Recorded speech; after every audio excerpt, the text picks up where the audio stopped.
Hello बच्चों, the question says two glass spheres of equal volume are connected by a small tube containing small amount of mercury. The spheres are sealed at 20 degree Celsius, exactly 1 liter of air in each side. If the cross-sectional area of tube is 5 into 10 to the power minus 4 meter square, how far will the mercury be displaced?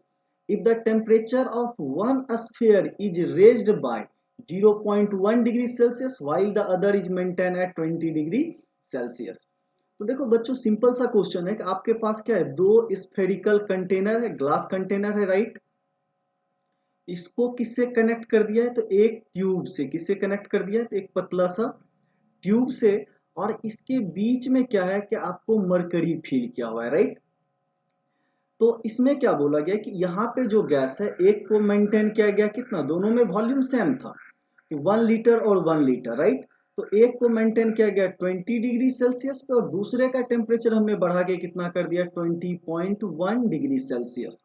तो obvious है यहाँ पे gas क्या करेगा, expand करने की कोशिश करेगा। तो वो क्या होगा, इधर की तरफ मूव करेगा, तो इसको क्या करेगा, डिस्प्लेस करेगा, राइट, इस डायरेक्शन में। तो इस डिस्प्लेसमेंट को मान लेते हैं, ये डिस्प्लेसमेंट क्या है आपका एक्स, राइट। तो वॉल्यूम का कितना चेंज आएगा, तो डेल्टा भी क्या हो जाएगा, area A into x, length क्या हो गया, एक्स हो गया।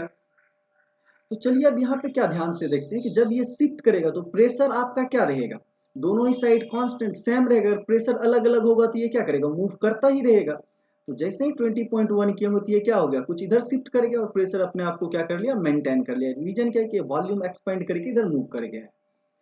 तो हम यहाँ पे क्या बोल सकते हैं, एट कांस्टेंट प्रेशर। तो इसको आप क्या बोल सकते हो कि V2/V1, V2/V1 इक्वल टू हम क्या लिख सकते हैं, तो T2/T1 क्या लिख सकते हैं, T2/T1, राइट। तो देखिए V2 कितना हो जाएगा, तो इसको आप 2 मान लो, राइट। V2/V1, तो इसको आप क्या मान लो, 2 मान लो, और इसको क्या मान लो, 1 मान लो, राइट। तो ये क्या होगा, 1 लीटर ऑलरेडी था और इतना एक्सपेंड कर गया, राइट। तो क्या बोल सकते हैं कि 1 plus area A into displacement आपका कितना है, एक्स, राइट, डिवाइडेड बाय दूसरे का वॉल्यूम क्या होगा, उतना सा घट गया होगा, राइट। तो ये क्या हो जाएगा, 1 minus a into x equal to T2 कितना है, तो ये आपको 20.1 है। तो इसको आप क्या करोगे, सबसे पहले देखिए डिग्री सेल्सियस में दिया होता है, इसको किस में ले जाएंगे, कैल्विन में, राइट। तो 273 ऐड कर देंगे तो ये क्या हो जाएगा, 293.1, और ये डिवाइडेड बाय क्या होगा, 293, राइट। तो चलिए हम लोग कंपोनेंडो एंड डिविडेंडो यूज करते हैं। तो ऊपर पे क्या करेंगे, दोनों को जोड़ देंगे, राइट। तो ये क्या हो जाएगा, दोनों को ऐड करेंगे, न्यूमरेटर और डिनोमिनेटर को। तो ऊपर पे क्या हो जाएगा, 2, और नीचे क्या करेंगे, उसमें से इसको घटा देंगे, तो ये क्या बच जाएगा, तो राइट 2ax इक्वल टू, ऊपर पे फिर से ये दोनों ऐड हो जाएगा, राइट। तो अगर इन दोनों को ऐड करते हैं तो ये कितना हो जाएगा, 586, कितना हो जाएगा, 586.1, और नीचे इसको क्या करेंगे, माइनस कर लेंगे इसमें से, तो ये क्या बचेगा, 0.1, राइट।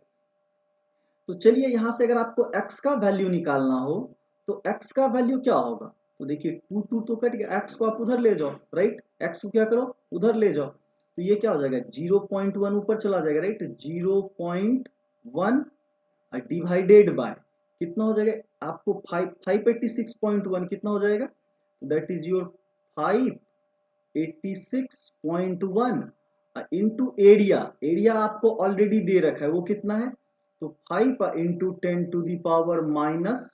तो इस वैल्यू को जब हम सॉल्व करते हैं तो ये वैल्यू आपका निकल के आ जाएगा, राइट, 0. ये कितना निकल के आ जाएगा, तो 0.034 कितना आ जाएगा, 0.034। आगे भी लिखना चाहते हो तो ये क्या होगा, 12 मीटर, कितना हो जाएगा, 12 मीटर। तो x को अगर हम सेंटीमीटर में कन्वर्ट करेंगे तो क्या करेंगे, 100 से मल्टीप्लाई कर देंगे, तो ये क्या हो जाएगा, 3.41 सेंटीमीटर। कितने से शिफ्ट कर जाएगा, तो 3.41 सेंटीमीटर से। I hope you all guys understand it well. Thank you, stay tuned.